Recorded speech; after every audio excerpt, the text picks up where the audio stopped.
Everyone. आज हम 1857 revolt के अलावा जो कि अदर अपराइजिंग्स थे उनको डिस्कस करने वाले हैं, यानी कि जो उससे रिलेटेड इम्पोर्टेंट एमसीक्यू है उसको डिस्कस करने वाले हैं।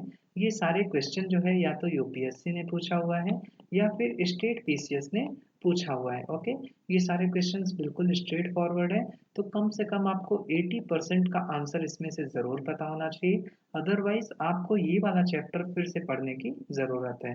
तो फर्स्ट क्वेश्चन की बात करते हैं, तो आपको बताना है कि 1857 रिवॉल्ट के बाद जो है बंगाल में उसके तुरंत बाद कौन सा जो है अपराइजिंग हुआ था, कौन सा जो अपहेवल हुआ था।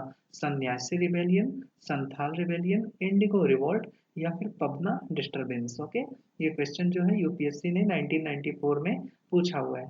नेक्स्ट क्वेश्चन की बात करते हैं, तो आपको बताना है कि नील दर्पण जो कि एक नाटक था उसका ऑथर कौन था। तारानाथ बंदोपाध्याय, तारानाथ घोष, दीनबंधु मित्र या फिर बंकिम चंद्र चटर्जी। ये क्वेश्चन जो है यूपी पीसीएस ने 2015 में पूछा हुआ है।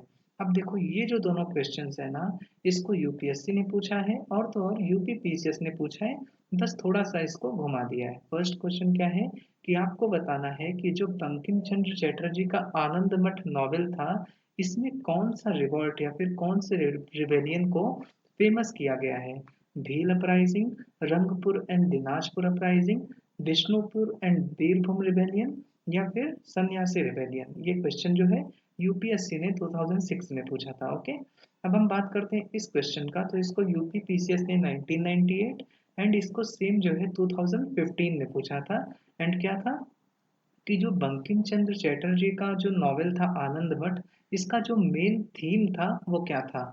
Chuar revolt, Rangpur and Dinajpur revolt, Vishnupur and Virbhumi revolt या फिर सन्यासी रिवॉल्ट। ओके, तो आप देख सकते हो कि ये दोनों क्वेश्चन जो है बिल्कुल एकदम सिमिलर है, बस थोड़ा सा घुमा दिया गया है। एक और स्टेट पीसीएस ने क्वेश्चन पूछा हुआ था कि आनंद मठ के ऑथर कौन है, तो देखिए इसमें डायरेक्टली आंसर दिया हुआ है कि बंकिम चंद्र चटर्जी जो है ये इसके राइटर है ना।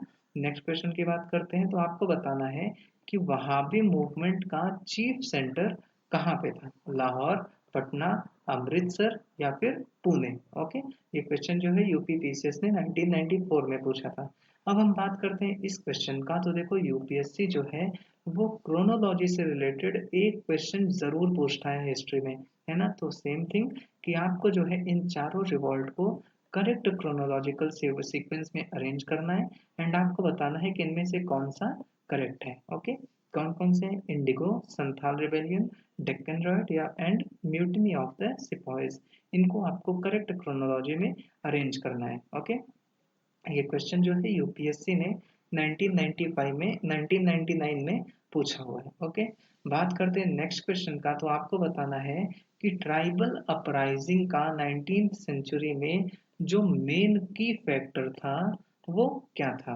पहला क्या है कि जो land revenue and taxation system जो कि ट्राइबल के प्रोडक्ट्स पे लगाया गया था इसकी वजह से, या फिर जो क्रिश्चियन के मिशनरीज आए थे ट्राइबल एरियाज में उसकी वजह से ट्राइबल अपराइजिंग हुआ था, या फिर ये जो मनी लेंडर्स आ गए थे, आपके इजारादार्स आ गए थे, ट्रेडर्स आ गए थे, इनकी वजह से ट्राइबल अपराइजिंग हुआ था, या फिर जो है जो ओल्ड एग्रेरियन ऑर्डर था ट्राइबल कम्युनिटी का उसका कंप्लीट डिसरप्शन हुआ था ब्रिटिश के द्वारा, इसलिए ट्राइबल अपराइजिंग हुआ था। आपको बताना है इन चारों में से कौन सा स्टेटमेंट करेक्ट है जो कि कॉमन फैक्टर है ट्राइबल अपराइजिंग को लेकर के। ओके, ये क्वेश्चन जो है यूपीएससी ने 2011 में पूछा हुआ है।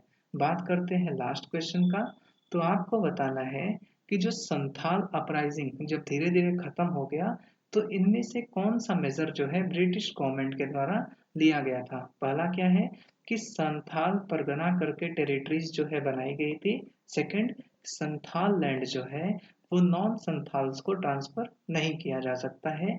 आपको बताना है कि इन दोनों में से कौन सा स्टेटमेंट सही है विथ रिस्पेक्ट टू जब संथाल अपराइजिंग जो है वो धीरे धीरे खत्म हो गया था, डाई हो गया था। ओके, ये क्वेश्चन जो है यूपीएससी ने 2018 में पूछा हुआ है। ओके, अब हम बात करते हैं आंसर्स का, तो देखिए 1857 रिवॉल्ट के बाद जो है जो बंगाल में नेक्स्ट तुरंत रिवॉल्ट हुआ था वो था आपका आपका इंडिगो रिवॉल्ट। ये कब हुआ था? 1857 में ये वाला हुआ था, राइट। एंड इंडिगो रिवॉल्ट जो है वो आपका 1859-60 में हुआ था। ओके, आपको ये चीज़ याद रखना है कि 1859-60 में जो है आपका इंडिगो रिवॉल्ट हुआ था। बात करते हैं नील दर्पण के ऑथर का, तो ये थे आपके दीनबंधु मित्र। ओके, आपको ये चीज़ याद रखना है। एंड आपको ये भी याद रखना है कि कौन से न्यूज़पेपर को कौन पब्लिश करता था, कौन से प्ले का कौन ऑथर है, आपको ये सारी चीज़ें ज़रूर पता होना चाहिए, एग्जाम पॉइंट ऑफ व्यू से बहुत इंपॉर्टेंट है। ओके, बात करते हैं नेक्स्ट का। तो देखिए जो आनंद मठ है ना, उसमें सन्यासी रिबेलियन का ब्रीफ यानी उल्लेख दिया गया है। क्यों? ये सन्यासी रिबेलियन क्यों हुआ था? क्योंकि जो ब्रिटिश थे ना, वो पिलग्रिमेज यानी कि जो आपका जाते हैं पंडित लोग, ब्राह्मण्स लोग पिलग्रिमेज को, मंदिर को, उसको वहां पे मना कर दिया गया था ब्रिटिश के द्वारा। इसलिए ये सन्यासी रिबेलियन हुआ था, ठीक है ना। तो आनंद मठ में इसी सन्यासी रिबेलियन का जिक्र किया गया है। अगेन सेम क्वेश्चन कि आनंद मठ का थीम क्या था? तो वो था आपका सन्यासी रिवॉल्ट। ओके, नेक्स्ट क्वेश्चन की बात करते हैं। तो देखिए जो वहाबी मूवमेंट है, इसको सबसे फर्स्ट इंडिया में कौन लाया था? तो इसको लाया था आपका सैयद अहमद। ये कहाँ का था? तो ये था आपका रायबरेली का। इनके मरने के बाद जो है, जो चीफ सेंटर था वहाबी मूवमेंट का, वो था आपका पटना। ओके, आपको ये चीज याद रखना है कि पटना जो है चीफ सेंटर बन गया था इनके मरने के, सैयद अहमद के मरने के बाद। अब हम बात करते हैं करेक्ट क्रोनोलॉजिकल इवेंट का, ठीक है। तो देखिए मैंने आपको क्या बताया कि इंडिगो रिवॉल्ट जो है वो 1859-60 में हुआ था, राइट। उसके बाद फिर अगर हम बात करते हैं म्यूटिनी ऑफ सिपाहीज का, तो ये हुआ था आपका 1857 में, है ना। एंड ये जो डेक्कन रॉयट है ये हुआ था आपका 1875 के आसपास। एंड बात करते हैं संथाल रिबेलियन का, तो ये जो है आपका 1855 एंड 56 में हुआ था, ठीक है। यानी कि उसके आपका रिवॉल्ट ऑफ 1857 के पहले संथाल रिबेलियन हुआ था, एंड उसके जस्ट बाद जो है इंडिगो रिवॉल्ट हुआ था।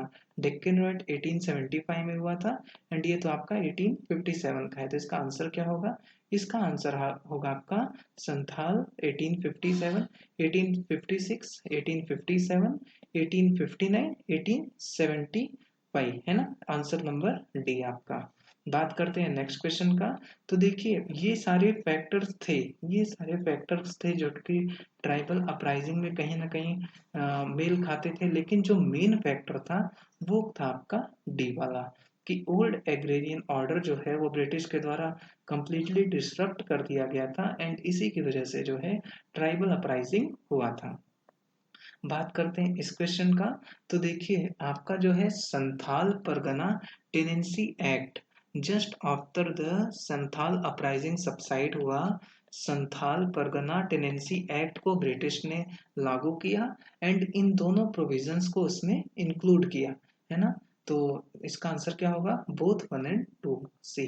ओके, तो बस दोस्तों इस वीडियो में इतना ही। अगर वीडियो अच्छी लगे तो वीडियो को लाइक करिए, चैनल को सब्सक्राइब करिए। Thank you so much.